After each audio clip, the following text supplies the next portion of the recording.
Le débrief de ce qui est, Arthur, le match le plus fou de ce mondial jusqu'à présent. Victoire de l'Argentine, 3-2 face à l'Égypte, après avoir été menée 2-0 jusqu'à un petit peu plus de 10 minutes du terme, et une victoire arrachée par un but d'Enzo Fernandez dans le temps additionnel. Match complètement dingue, Arthur. Pour tout vous dire, on avait préparé plein de choses pour débriefer ce match. Ouais. On a tout envoyé valser parce que là, on a eu un scénario complètement dingue et un match complètement fou. Il n'y a pas d'autre mot, Arthur. Ouais, tu l'as dit, l'un des matchs de ce mondial, l'un des matchs peut-être de l'histoire, en tout cas récente, de la Coupe du Monde.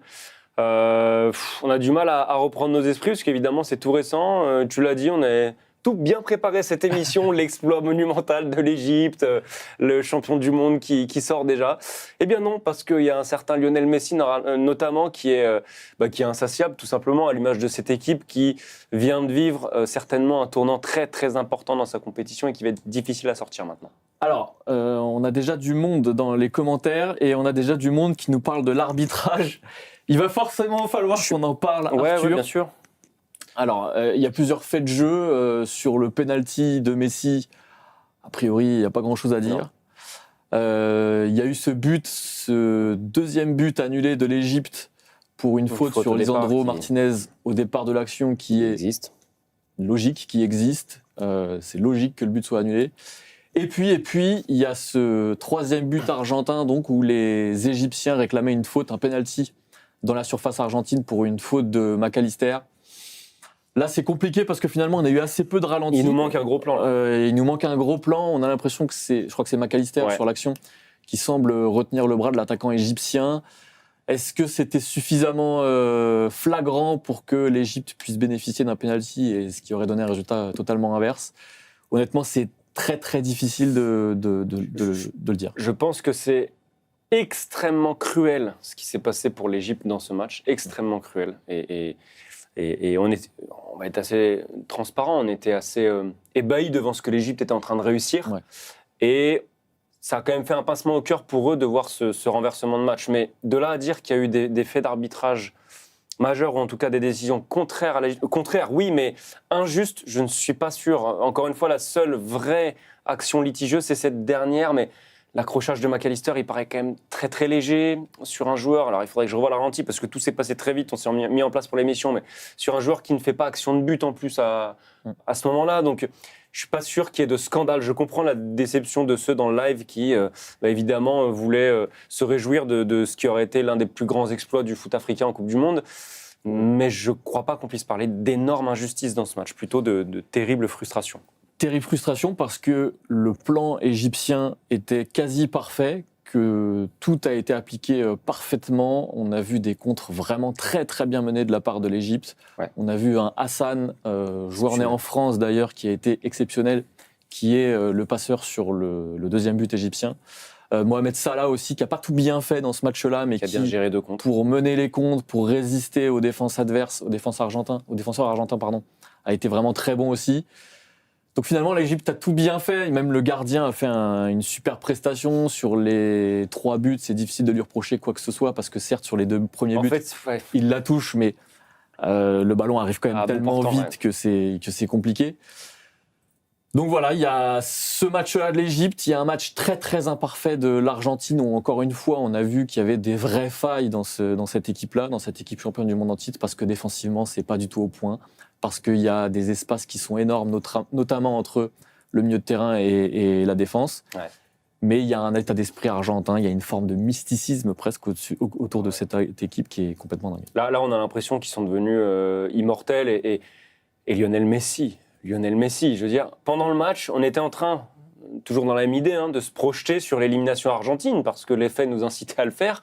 On était en train de se dire, c'est quand même très paradoxal cette Coupe du Monde de Lionel Messi qui bat le record de Miroslav Klose, mais va sortir sur une élimination en 8e de finale, ce qui ne serait pas arrivé à ce stade-là de la compétition pour un tenant du titre depuis très très longtemps, depuis l'Italie, je crois, au siècle dernier. Il va sortir là-dessus en ayant raté un penalty. C'est très paradoxal. Qu'est-ce qu'on va retenir de sa Coupe du Monde finalement ? Et est-ce qu'il n'aurait pas mieux valu qu'il s'arrête sur ce sacre plutôt que sur ça ? Là, en fait, il va nous inciter à réécrire complètement l'histoire. On ne sait pas où elle va s'arrêter pour lui. Il en est donc maintenant à 21 buts en Coupe du Monde, 8 sur cette édition. Insatiable parce que sa fin de match, même dans les courses, il est passeur décisif aussi, même dans les courses, les replis défensifs, elle est assez incroyable. Donc il y a quelque chose d'immortel là qui est en train de se créer autour de cette équipe de guerriers, parce que vous voyez la composition du milieu de terrain encore aujourd'hui, ils avaient même renforcé le milieu de terrain avec Paredes, un guerrier en plus à la place d'Almada. Là, ils commencent à nous faire un petit peu peur, ces Argentins. Ce qui est, j'allais dire marrant, mais le terme n'est pas bien choisi, mais il y a quand même un contraste assez fou, on est obligé d'y venir entre... Parce qu'en plus, il y a eu un vrai sujet hier autour du comportement des coéquipiers de Cristiano Ronaldo après la défaite face à l'Espagne, où certains ont eu l'impression que Ronaldo était quelque peu esselé après le match. Pendant ses larmes, il est resté très longtemps sur le terrain. On a l'impression qu'il y a plus d'Espagnols qui sont venus le consoler que de coéquipiers portugais. Là, l'Argentine, c'est tout l'inverse. On a encore une fois une équipe qui est totalement dévouée à son capitaine, qui est totalement dévouée à Lionel Messi. Et ça leur donne vraiment ce supplément d'âme. Honnêtement, j'ai vu très peu d'équipes avoir cette chose-là, cette force-là. Et c'est impressionnant à voir. Et effectivement, j'ai bien peur pour toutes les autres équipes que cette force-là soit très, très difficile à contrecarrer. C'est quasiment du mysticisme, encore une fois. Ouais, ça fait un peu penser au Real Madrid, en fait, en Ligue des Champions. Et c'est pas toujours brillant dans le contenu. Par contre, ils trouvent des moyens de gagner. Et là, on peut émettre plein de réserves. On peut émettre des réserves sur les oppositions qu'ils ont dû affronter. Ils en ont quand même bavé contre le Cap-Vert au tour précédent. Là, c'est que l'Égypte, même si on va mettre beaucoup de respect sur cette équipe d'Égypte, qui est une immense nation africaine, qui n'avait juste jamais eu l'occasion de prouver sa valeur en Coupe du Monde jusqu'ici. Phase de poule plutôt facile. Donc, l'adversité, on peut la relativiser un petit peu. Le jeu, on peut le relativiser aussi. C'est pas toujours brillantissime, c'est surtout pas toujours très rassurant parce qu'ils ont quand même concédé pas mal d'occasions par rapport au fait qu'ils affrontaient une équipe au plan de jeu relativement minimaliste. Derrière, c'est quand même pas l'assurance tout risque, mais on pouvait se dire un peu la même chose en 2022. Ça les a pas empêchés d'être champions du monde. Donc effectivement, voilà, je suis d'accord avec ton terme de mysticisme. Je vois les commentaires de Philippe et de Mehdi. Allez les gars, arrêtez s'il vous plaît, le stream perd en crédibilité, faut être cohérent, c'est un vol ni plus ni moins, arbitrage à sens unique, faut être cohérent. C'est très partagé. Et Mehdi qui nous dit, je retrouve le commentaire, refuser un but à l'Égypte pour une faute à l'autre bout du terrain, mais pas à l'Argentine. Faut revenir précisément sur ce cas-là. Le but de l'Égypte qui est annulé pour une faute égyptienne à la base de l'action, c'est ce qu'on appelle une faute de l'APP, donc c'est l'attacking possession phase. C'est une règle qui existe depuis plusieurs années maintenant, et on considère qu'à partir du moment où une faute est réalisée à partir du début de l'action qui amène le but, eh bien, elle peut être revue avec le VAR et le but peut être annulé. C'est cette règle-là qui a été appliquée. Donc, d'un point de vue réglementaire, il n'y a rien à dire sur ça. Maintenant, là où effectivement, il y aura toujours un doute et on pourra toujours débattre, c'est sur la cohérence. Est-ce que cet arbitrage-là s'applique à toutes les actions ? Est-ce que toutes les actions sont revues de la même manière ? La réponse est évidemment non, puisqu'il y a un sujet de l'ordre de l'interprétation. Et à partir du moment où il y a une interprétation humaine, eh bien, toutes les actions ne peuvent pas être jugées de la même façon. C'est finalement le problème à la racine du VAR, c'est que derrière, il y a toujours un humain, et que vu qu'il y a toujours un humain, il y a toujours une interprétation. Donc là, on peut effectivement débattre de ça, mais d'un point de vue purement réglementaire, ce deuxième but de l'Égypte, c'est logique qu'il soit annulé. Oui, puis on est sur de l'interprétation, sur le fait de revenir aussi loin dans l'action. Par contre, sur la faute, il n'y a pas de place pour l'interprétation. C'est une faute claire. Oui, même sur revenir aussi loin, finalement, c'est le moment où il récupère le ballon, donc c'est le début de l'action. Oui, absolument. Donc en fait, encore une fois, je comprends que l'Argentine divise énormément. Il suffisait de voir aussi les états des uns et des autres au cœur de la rédaction d'Eurosport. L'Argentine divise. C'est soit on en est fan, et Lionel Messi avec, soit on la déteste. Globalement, depuis 2022, ce qui se passe, c'est ça. Depuis 3 ans et demi, c'est qu'il y a aussi une détestation de l'Argentine pour aussi ce qu'ils peuvent faire sur le terrain, pour les mauvais coups, pour certains comportements. Et plein de choses peuvent s'entendre. Nous, on essaye juste d'essayer d'avoir la tête la plus froide possible dans cette analyse. Et il nous semble qu'il n'y a pas de scandale autour de ce match dans l'arbitrage. Il nous semble aussi que par rapport aussi à la pression qui accompagnait François Le Texier, la pression qu'il a pris des médias argentins avant le match aussi, je crois qu'il a réalisé un match plutôt solide dans sa gestion aussi des états d'âme et des énervements des uns et des autres sur les bancs. Alors, il a exclu un membre du staff égyptien. Il a quand même réussi à tenir à peu près ça, sauf à la fin où ça partait un petit peu en cacahuète. Ça serait parti en cacahuète avec n'importe quel Oui, arbitre. exactement. Donc je crois qu'il a plutôt bien géré ça. Et puisqu'on parle d'arbitrage, autour de l'Argentine et autour de la France, on n'a pas fini d'en parler. On fait cette petite parenthèse maintenant. Je te laisse Mais le la faire, FIFA se tire quand même une petite balle dans le pied, ou en tout cas joue avec, je sais Avec pas nos quoi, nerfs, on va avec dire. nos nerfs, avec nos émotions, parce que pour ceux qui ne le savent pas dans le live, il y a un corps arbitral 100% argentin pour France-Maroc jeudi en quart de finale. Donc c'est pas la dernière fois qu'on va parler d'arbitrage autour de la France et de l'Argentine, je pense. Bogren qui nous dit c'est surtout que sur cette faute, l'Argentin est en train de se casser la gueule. L'Égyptien tombe avec lui. Il se trouve que l'un marche sur l'autre. Ça aurait pu être l'inverse. Bah, c'est exactement ça. Mais le pied de l'Égyptien marche sur celui de l'Argentin. Donc la faute est quelque part logique. Encore une fois, l'arbitrage est terriblement cruel pour l'Égypte. Mais il n'est pas injuste. Et c'est finalement ce qui compte avant tout. Et c'est ce qui doit guider notre appréciation à nous. Bogren qui nous dit le Texier a bien davantage sifflé pour les Argentins que contre. Il faudrait qu'on se fasse le match en replay, peut-être, mais je sais pas. Moi, il n'y a rien qui m'a scandalisé. Il y a un moment, sur le coup, je me dis non, c'est pas possible, il ne peut pas siffler. Il y a Salah qui est en train de partir en contre. Il siffle une faute de Mohamed Salah. Je me dis non, il ne peut pas la siffler. Il la siffle parce que c'est Messi ou c'est l'Argentine. En fait, je vois le ralenti. Non, non, il y a une vraie faute. Je ne crois pas que François Le Texier ait avantagé l'Argentine sur ce match-là. Par contre, quand je lis les commentaires, il y a quand même il y a certains commentaires assez musclés quand même, autour aussi d'une certaine forme de complotisme dans l'arbitrage autour de ce mondial et tout.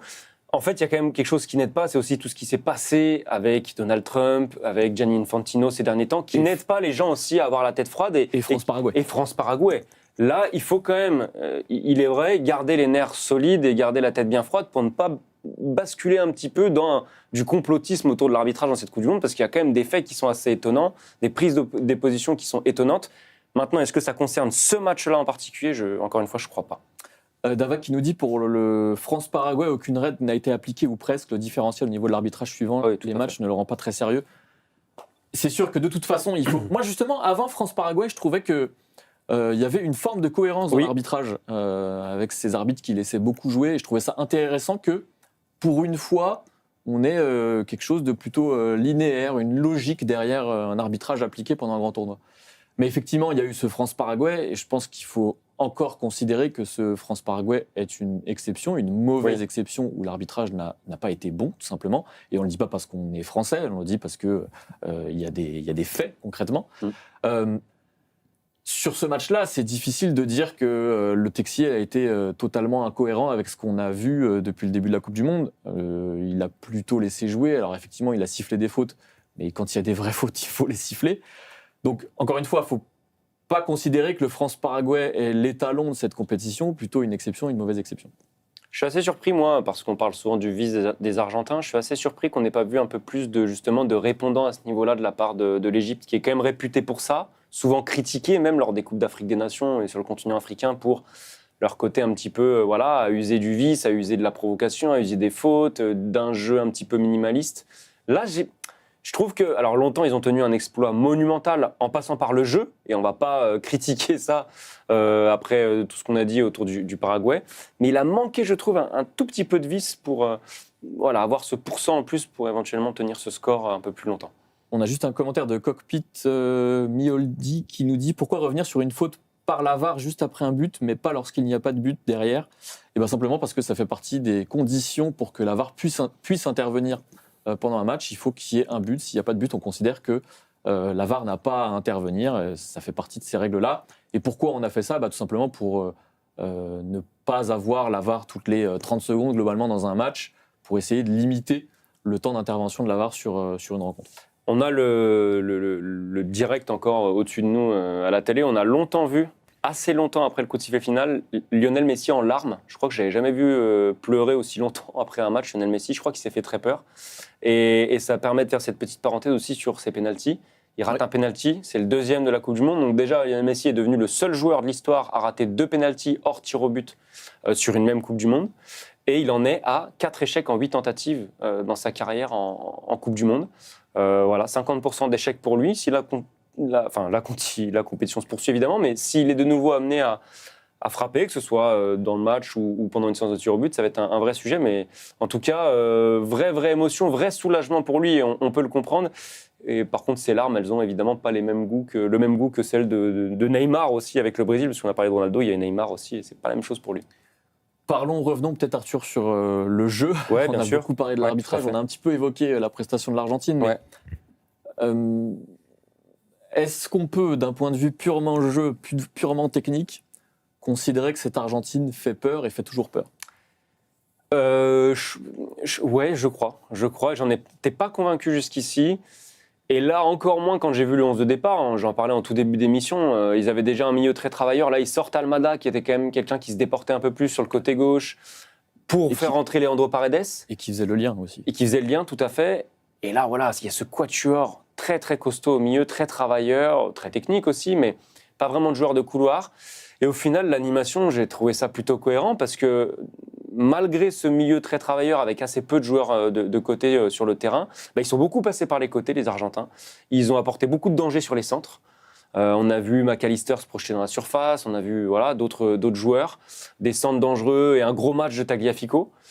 C'était pas Medina qui était titulaire, c'était Tagliafico qui a fait bien meilleure impression que beaucoup de ses matchs avec l'Olympique Lyonnais cette saison.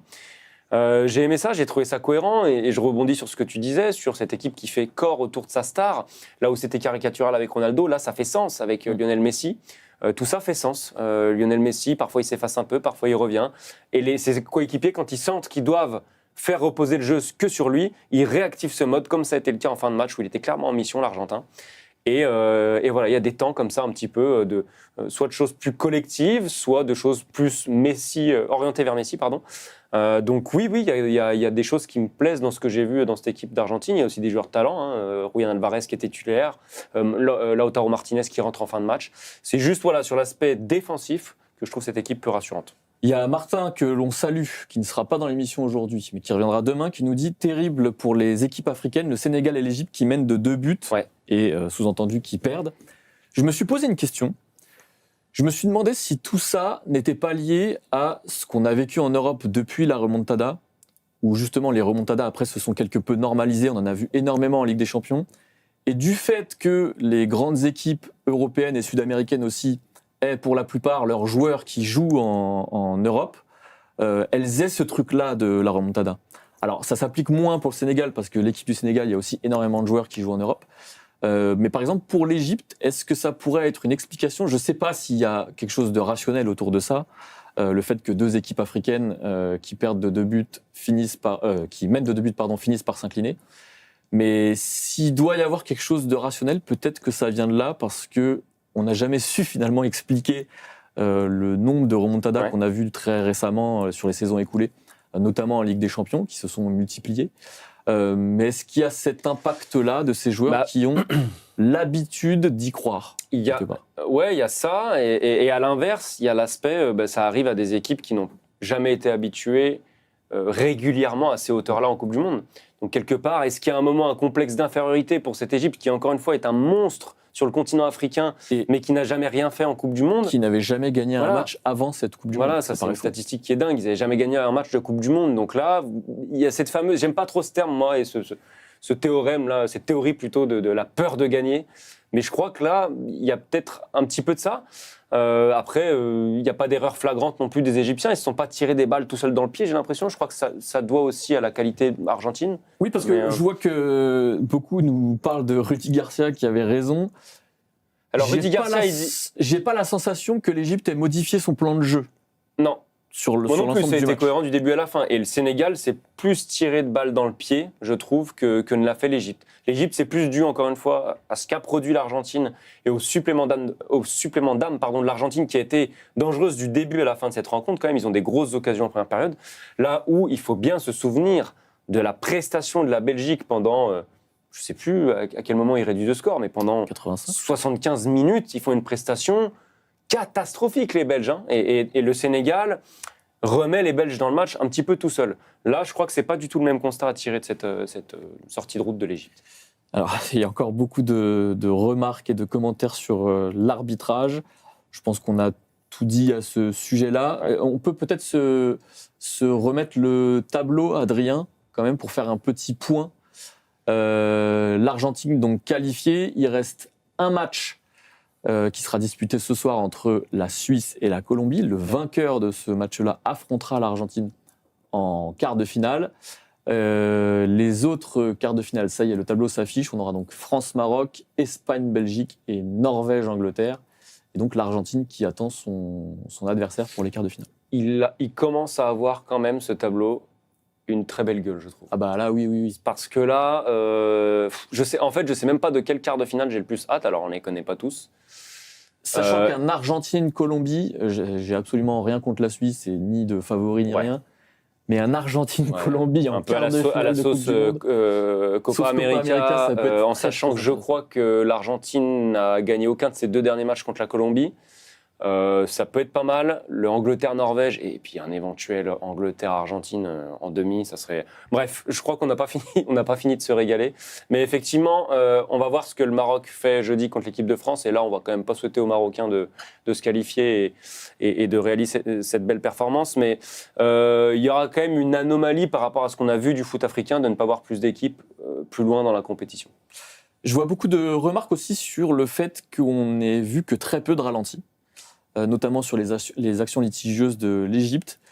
Je partage totalement cette remarque-là, mais c'est une remarque que je me fais depuis le début du mondial. Je ne sais pas pourquoi, je n'ai pas l'explication. Je ne sais pas si c'est une histoire de réalisation américaine ou pas. Je ne vais pas m'avancer parce que je n'ai pas les détails, mais je trouve qu'on a trop peu de ralentis sur des moments qui sont très importants dans cette compétition. Mais alors ça, par contre, c'est pas quelque chose qui s'applique au match de l'Argentine. Oui, tout à fait. Mais par contre, dites-vous bien que c'est juste frustrant pour nous et c'est anormal pour nous, téléspectateurs. Par contre, dites-vous bien que les images que nous, on n'a pas, dans le camion de la VAR, ils les ont. Hein. Donc ces images-là, ils peuvent quand même les voir. Et là où nous, on peut avoir des doutes sur certaines actions, dans la VAR, ils ont toutes les images qui tournent, ils peuvent faire des gros plans, ils peuvent zoomer, ils peuvent... Donc c'est pas à cause du fait qu'il n'y a pas beaucoup de ralentis que dans la VAR, ils peuvent pas revenir sur des actions, bien évidemment. Martin qui nous dit on retrouve toujours. Martin, tu as le droit de te reposer. Tu te plains toujours que c'est un bon jour off. S'il est en short sur son canapé ou dans son lit devant le FC Stream Team, moi je fais pareil sur mes jours de pro. On retrouve toujours les mêmes malgré des scénarios de fou. Cette Coupe du Monde est assez fantastique niveau émotion. Ouais. Alors, hormis les interventions de Donald Trump, c'est vrai qu'on a quand même beaucoup d'ingrédients qui font que cette Coupe du Monde est une Coupe du Monde pour l'instant très réussie. Parce qu'on a des grandes équipes qui sont plutôt au rendez-vous et qui donnent justement des scénarios de fou. Il n'y a pas que l'Argentine, l'Angleterre aussi a fait un match assez dingue face au Mexique et même avant cela face au Congo, à la République démocratique du Congo. L'équipe de France qui est l'équipe la plus spectaculaire offensivement. Donc on a des équipes fortes et puis on a aussi des stars qui mettent un nombre de buts assez dingue. Le classement des buteurs, je ne sais pas si on l'a, Adrien. Je vais faire semblant d'avoir une oreillette. Adrien, est-ce qu'on a le classement des buteurs ? Non, on l'a pas. Non, on l'a pas. Mais globalement, je crois que c'est Messi à 8, Mbappé à 7. Haaland à 7. Haaland à 7, Kane à 6. Dembélé à 4. Bref. Et ça, c'est dans l'histoire de la Coupe du Monde. Donc ça montre que Lionel Messi fait un petit peu le trou et qu'a priori, il aura au moins une occasion de le faire encore un peu plus. Tout dépend de la réponse des autres. Mais oui. Messi a 21 buts en Coupe du Monde en ayant raté la moitié de ses pénaltys en Coupe du Monde. Ouais, dites-vous bien qu'il pourrait être à 25 là. S'il mettait juste tous ses pénaltys, il serait à 25, ce qui serait absolument délirant. Voilà, il y a ces stats dont on vous parlait tout à l'heure, 50% de pénaltys manqués en Coupe du Monde. C'est assez fou quand même comme statistique pour un joueur de sa trempe, mais c'est un joueur qui a régulièrement eu des soucis quand même avec les pénaltys, y compris à une période au Barça. Oui. Ça avait été un sujet. Et là, encore une fois, celui d'aujourd'hui est quand même pas très très bien tiré, même s'il y avait un très très grand gardien en face de lui. Mais je te rejoins sur, moi, c'est vraiment ma satisfaction principale de la Coupe du Monde. Je préfère le collectif aux individualités, mais il y a quand même un truc en Coupe du Monde où on aime voir des stars. On aime voir des stars. Oui, et là, c'est assez rare finalement. Ouais, c'est assez rare qu'elles soient toutes aussi performantes les unes que les autres. Et là, on a ce savant aussi mélange entre tous les grands favoris ou presque qui sont au rendez-vous, parce que finalement, qu'est-ce qu'on a eu comme énorme séisme ? Moi, je considère que l'élimination de l'Allemagne face au Paraguay, c'en est un, mais l'élimination de l'Allemagne aussitôt dans la compétition par rapport au niveau de l'Allemagne, c'est pas un séisme. Le Portugal qui sort, c'est une surprise à ce stade, mais par rapport à l'opposant, à son adversaire, c'est pas une surprise. Donc finalement, pas de grands favoris qui sous-performent à fond, et quand même quelques petites surprises, quelques petits outsiders qui viennent justifier leur statut d'outsider, comme la Norvège, que j'ai très hâte de revoir contre l'Angleterre. Donc Ouais, il y a plein de choses qui se mélangent et qui me plaisent beaucoup. Ce qui aurait été un séisme, et je la place parce que je sais que ça va faire plaisir à Maxime, même si je pense pas qu'il soit devant son écran, c'est qu'on est passé à quelques minutes de n'avoir aucun des 4 plus grands vainqueurs de l'histoire de la Coupe du Monde en quart de finale de cette Coupe du Monde-là. Ouais, c'est vrai. Ça aurait pu être dingue. Ouais. Mais finalement, cette statistique n'existe plus puisque l'Argentine s'est qualifiée sur le fil. Alors, je vois beaucoup d'avis sur l'équipe d'Argentine, c'est soit très content, soit pas Place content pour la du tout. nuance. Est-ce qu'on peut se dire Ah, il y a que quand même- finalement, on a le droit aussi de se réjouir que l'option, la possibilité d'un France-Argentine en finale soit toujours vive? Ouais, moi je crois que. Jusqu'ici, j'avais un petit peu la peur, si tant est qu'on puisse parler de peur de se retrouver en finale. Voilà, c'est tout relatif, mais la peur de revivre une finale comme 2022. Mais je crois que là, il y a l'excitation qui est en train de prendre le pas. Toute l'histoire, on reste des journalistes aussi, hein, toutes les histoires qu'on peut raconter autour de ce match, les revanches, les duels, les matchs dans le match.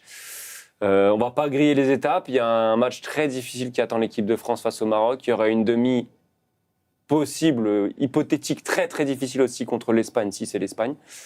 Mais en tout cas, oui, ça fait un peu saliver d'imaginer qu'il y a un monde où c'est toujours possible.